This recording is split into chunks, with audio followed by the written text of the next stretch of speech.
Hey guys, I am Pixel Dan, and it's time for another Marvel Legends quick review. Today we're going to be taking a look at the Hobgoblin Build-A-Figure Wave Daredevil figure. So this is one that I was particularly excited about. I know I've said that a few times already, but that's because there's been so many great characters seeing release in Marvel Legends lately, and Daredevil is one of those that I really felt needed an update, so I was so happy to see him. Of course, he comes in that same style window box packaging that fully showcases the figure within, and when you flip that around to the backside, we get a look at all of the different figures in the wave, and which of them come with which Build-A-Figure pieces for your Hobgoblin. So let's go ahead and get Daredevil out of that packaging and get a closer look at him. This guy is awesome. Seriously, right out of the box, I already loved this guy. He is such a great update to a very cool character who's definitely seeing a bit of a resurgence right now thanks to the awesome new series on Netflix. That alone made me really want a new Daredevil action figure, and I know I'm not alone here because I think this figure is really flying off the shelves right now. So let's get a closer look at this guy. First of all, really great look to this figure. Does a fantastic job of capturing the likeness of Daredevil straight out of the old comic books there. Love the color scheme here, because the outfit that he's wearing is all this darker red, and then the gloves, the belt, and the DD logo on his chest are all done in a brighter red, and it works so well on this guy. Those colors just flow together very nicely, and even looking at the face sculpt there, you'll notice that there is a bit of a slight wash that really brings out all of the details. So there's a bit of a dark tone going on here. And that head sculpt is fantastic because I just love like the brow there over the eyes. And again, those eyes are the same bright red that we saw on the belt and the boots and the DD logo on his chest. So they really stand out there.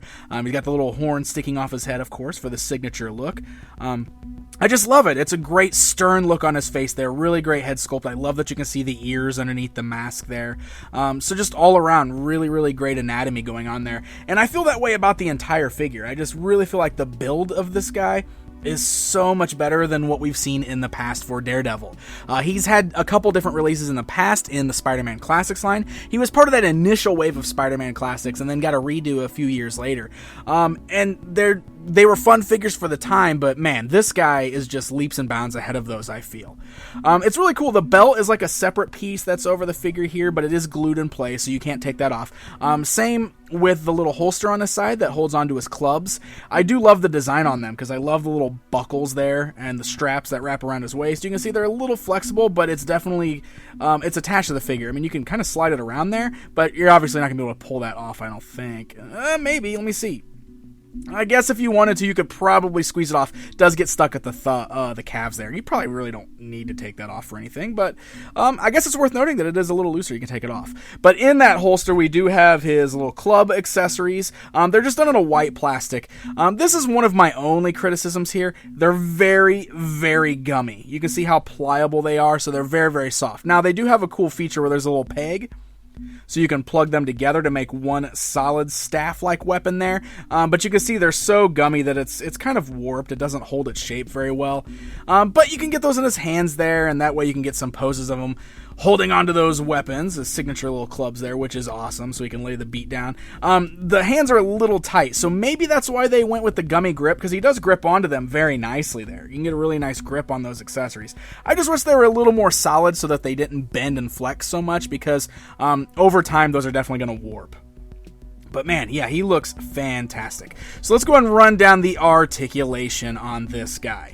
That head's on that nice ball joint, so it can look left, right, up and down. Great hinge joint here, so he can look up really well, which is going to be great for a figure like this who's known for his acrobatics. Got those really nice tight ratchet ball joints there at the shoulders, so great range of motion there. Swivels at the bicep, double joints at the elbows there, swivels at the wrist, as well as a hinge joint at the wrist.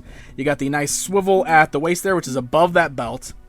Hinge joints at the thighs, legs can go outwards pretty nicely there, forwards and backwards. You got the swivels at the thigh cut as well, and the double joints at the knees. You got a swivel at the boot, standard joint at the ankle, which is nice and tight on this guy, and then of course it does rock side to side as well. So really, really nice articulation on this guy. It's all very tight for the most part. The head's a little loose, but it's not too bad. You can see it doesn't bobble or anything. And like I said, this is going to be really great for those acrobatic poses with Daredevil. He's definitely going to be great if you have a flight stand of some sort. And this is one thing that is also great. He's got the hole on his back. So if you happen to have any of those old Toy Biz Marvel Legends stands, you can plug it right there in the hole in his back. But if you get that or any flight stand that you might have, you could really get some great aerial poses with Daredevil, kind of doing some flips and doing some really fun stuff of that nature. He looks awesome. I love him. Alright, so I was already talking about those old Spider-Man Classics Daredevil figures, so let's go and bring one of those in here. It's comparison time. So this is actually the second release of Daredevil in the Spider-Man Classics line. I don't know if I still have the original one any longer. I couldn't find him. He wasn't on my shelf, but this guy still sits on my shelf to this date, and you can really see the difference between these two side by side. What I was talking about earlier with the updated proportions and everything, obviously that old one had some really funky proportions with the ball joints at the shoulders and everything. So this new guy is a definite upgrade. Very cool looking. So there you go, my friends. There is a quick look at the brand new Marvel Legends Daredevil, which is part of the Hobgoblin Build-A-Figure wave. And I guess that is definitely worth noting as well that he does come with those Build-A-Figure pieces. He does have the arm for Hobgoblin, which also comes with the pumpkin bomb. So if you're trying to build your Hobgoblin, those are the pieces you're going to get with Daredevil. But otherwise, really, really great figure. Definitely worth tracking down and picking up. Like I said, I think there's definitely a bit of a renewed interest in Daredevil with the hit series on Netflix right now. This guy is one of the harder figures to find from the wave, but if you can track him down, I highly recommend picking this one up. I love him. So you might be able to find them floating around retail stores right now, such as Toys R Us. You can also always find the latest Marvel Legends figures as long as they're still in stock. You can pre-order the new waves at BigBadToyStore.com. So happy hunting, my friends, and until next time.